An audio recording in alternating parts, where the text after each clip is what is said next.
In this episode of the acoustic guitar build, we are going to close the box. Yes, it's a momentous day. Stick around.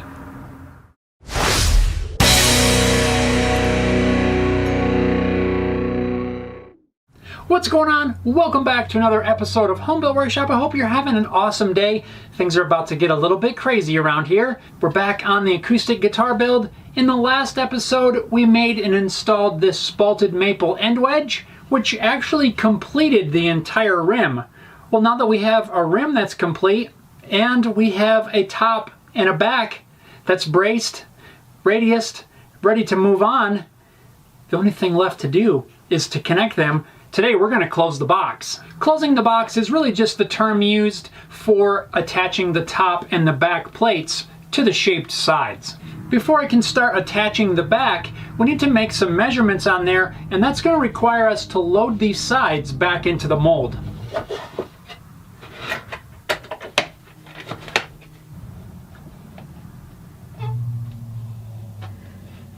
Before I tighten everything down real secure, I'm just going to take a minute and make sure that the body is centered in the mold.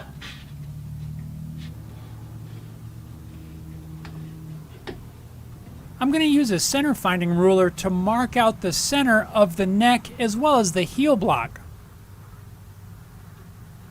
Then I'll transfer that center line onto the sides of the guitar. So now we've got center lines on both ends of the instrument. This is going to help us line up the back plate so that we can mark out where we need to start removing some material. I've already installed my label. It's a lot easier to do that now than trying to do it through the sound hole. This is just a label that I printed on a laser printer on some parchment paper, signed it, filled out some numbers and things like that. Just a cool little builder's touch, a little nice detail to include. I'm going to line mine up with this maple strip as the center line right on my pencil line. Now you could also mark out the center line on the reinforcing back strip here, but I know for a fact that my back strip has slipped just a little bit when I clamped it in place, and it is just a hair off center. So if I measure out the center of the back strip and line everything up off of that, then my maple strip down the back is going to be off center. So that is going to be my center line that I'm going to line up on my pencil marks.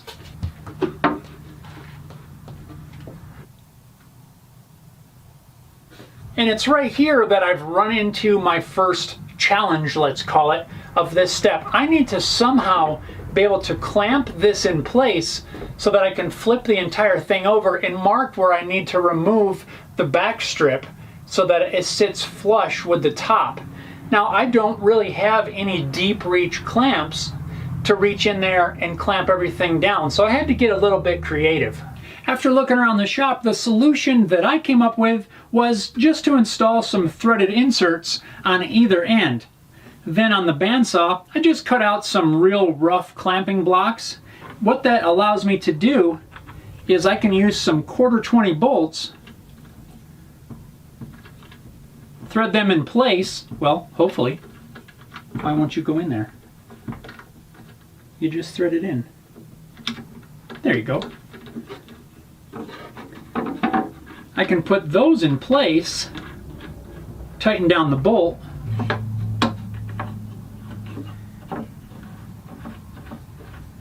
now I can line up my center lines, and with these bolts lightly snugged down, now I can very carefully pick this whole thing up without jarring it too much, and I'll be able to get in here and pencil mark on this back brace where I need to remove that material. Voila! And while it's clamped in this exact same spot, I'm going to go around and add a couple pencil marks at the location where the brace is going to need to be recessed into the side.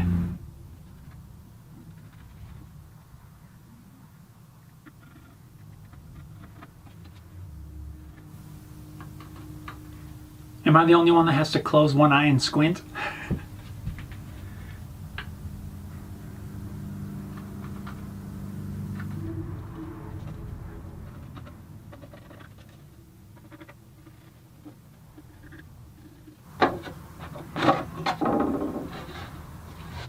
Now using a razor saw, I'm going to cut a series of kerfs in the portion of the back strip that I need to remove.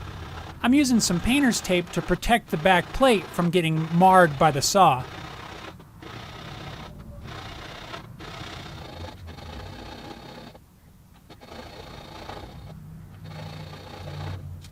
Cutting all those kerfs allow me to use a chisel and chip away the portion that I need to remove.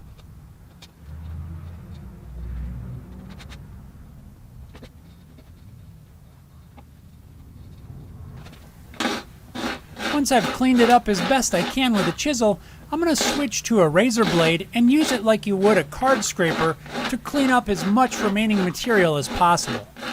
Then with some 320 sandpaper, I can clean up the rest, and I'm going to sand as much as I can of the back plate here as well.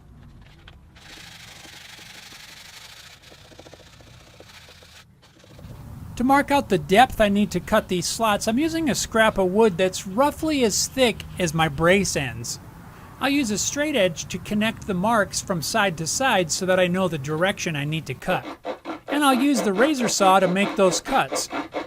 I already know that I'm going to cut these slots shallow because I don't want to risk going too deep. So after making the cuts, I'll use a chisel to chip away the material, and then I'll bring it into fit with a file.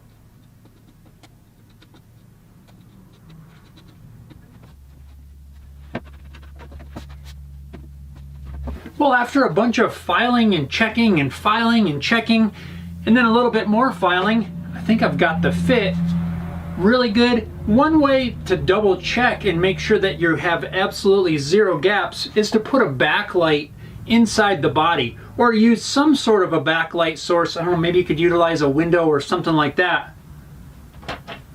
I just use this little rechargeable LED work light, and I set it inside there.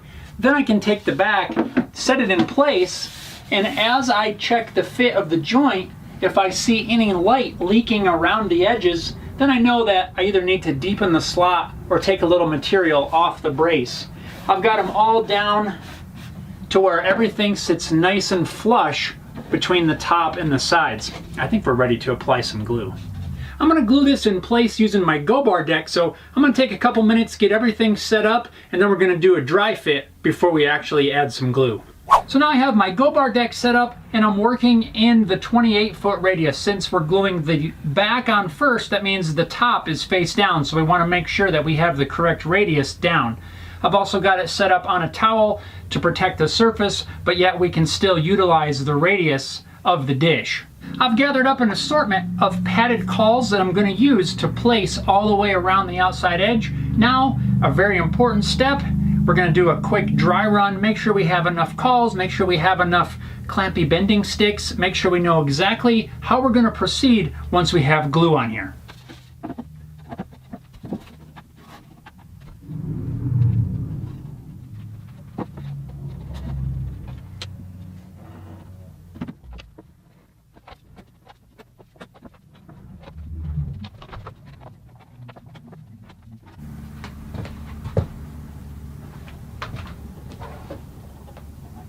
I think that looks really good. I had to make a couple of adjustments, swap out a couple of cauls to make sure I have really good coverage. We're ready to pull all of this off and add some glue. No turning back. Don't be scared. Okay, I'm a little bit, but we got this.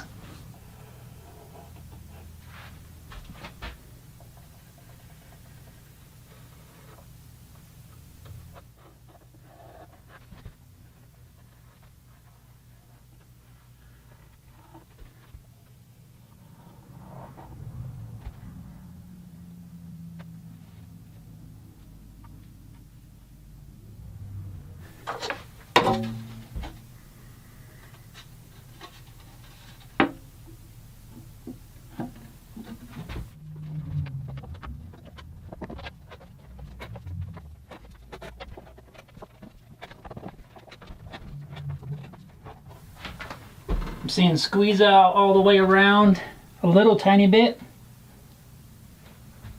I think we're good.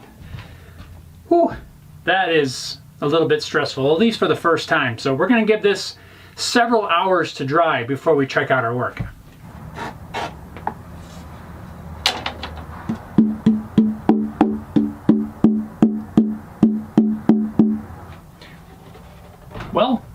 there's the back.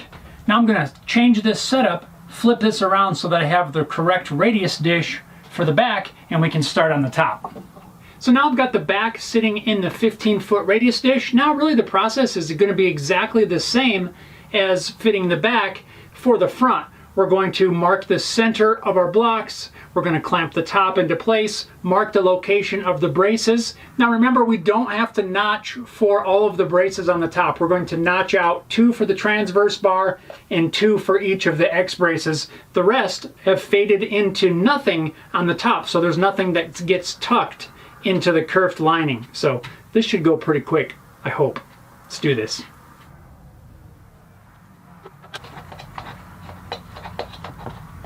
I gotta remember to take out these spreaders because, well, if I were to glue the top on, my shape of these spreaders would not fit out through the sound hole. Some builders do that and are able to remove them by disassembling the whole thing, but these are not made that way, so I gotta make sure to take these out now. To help me with lining up the top, I have measured off of my plan the distance from the sound hole to the edge of the body.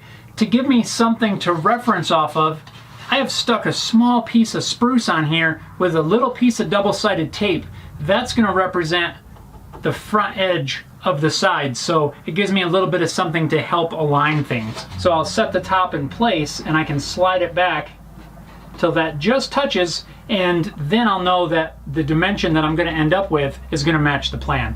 Now I'll just line up the center line of the top with the marks that I put on the sides. The center line of the top is the glue joint. To make it a little bit easier to see, I've put just a little pencil mark on here to help darken that in.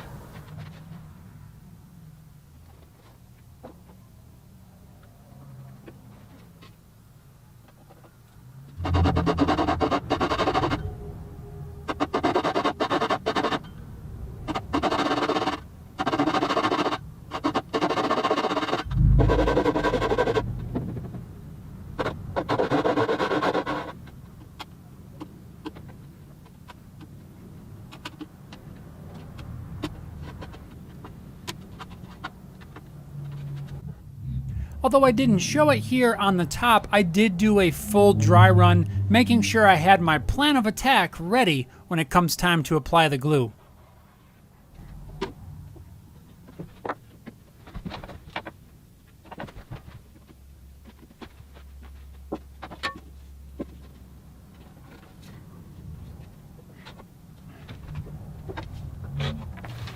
That was really stressful. I don't know why, but it's clamped in place. Let's let it dry. So I've let this thing sit in the clamps for about 6 hours. Hopefully that's enough time to where we can be sure that the glue is good and set. I'm gonna unclamp this thing and we're gonna check it out. Here we go.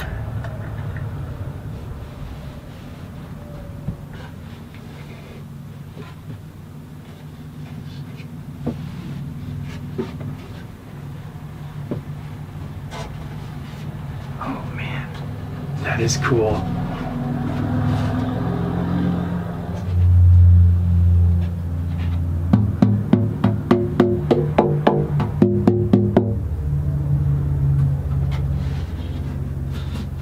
Is that cool or what? And now we need to perform scary step number 397, and that is using a router with a flush trim bit to trim the top and the back flush with the sides. I think for this step I'm going to try working with the body back in the mold. That way I can leave it in the radius dish, and if I need to add a clamp, I've got room around here that I can clamp it down so that it doesn't go sailing across the shop. So I'm going to disassemble this go-bar deck, get things out of the way, that way we don't have any obstructions before firing up the router. Now before I load this thing back into the mold and route this flush, I want to try to help eliminate some of the tear out. We're going to have to be very careful when routing this flush as the grain direction changes as we work our way around. We're going to start here at the upper bow and route downhill all of the time. But right here at the waist, we have a little bit more chance of tear out because the grain direction changes right away. To kind of hopefully help eliminate some tear out right there, I'm going to take a razor saw and make a small cut right here just through the overhang. But this is going to give the wood a little bit of a relief when I get down there. It's also going to be my stopping point when I'm routing around here. I'm going to start up here and I'm going to route down to the lowest part of the waist.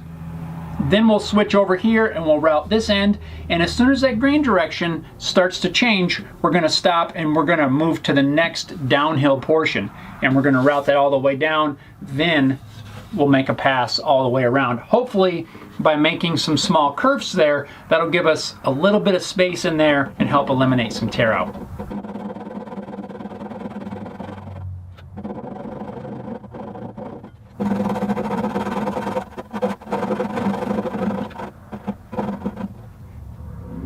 To do the routing, I'm just using a standard flush trim bit with the bearing on the top, or is that the bottom? I always get that mixed up. But anyway, the bit's brand new. I want to use a nice new sharp bit so that we get as clean a cut as possible. We're just going to load this guy in our trim router, and I'll adjust the height of the bearing to be just below where the braces poke through the sides. Let's route this. For this operation, I decided to just go for it and start with the top. For a first timer, it would make more sense to me to start with the back, as the hardwood is a little bit more forgiving than this soft wood of the top. But I decided to just put fears aside and just go for it. If I'm going to screw this up, we're going to screw this up right.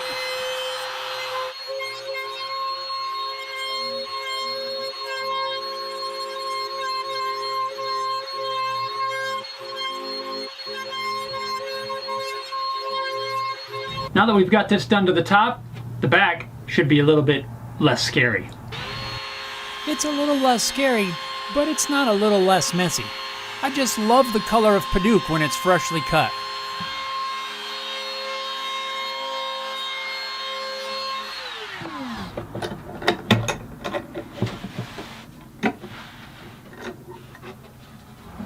Well, as they say, that's a wrap. For this episode of the acoustic guitar build, we have successfully closed the box and trimmed the top and back plates flush with the sides. Next up, I need to route the binding channel, but before I can do that, I need to build a jig to hold the router so that we can route that channel. That's going to be the next step. We're going to build that binding jig, and then we can install the binding. If you're enjoying this build series and you're not already subscribed, I'd love to have you hit that subscribe button, click the notifications so that you get notified when I upload new videos in this series.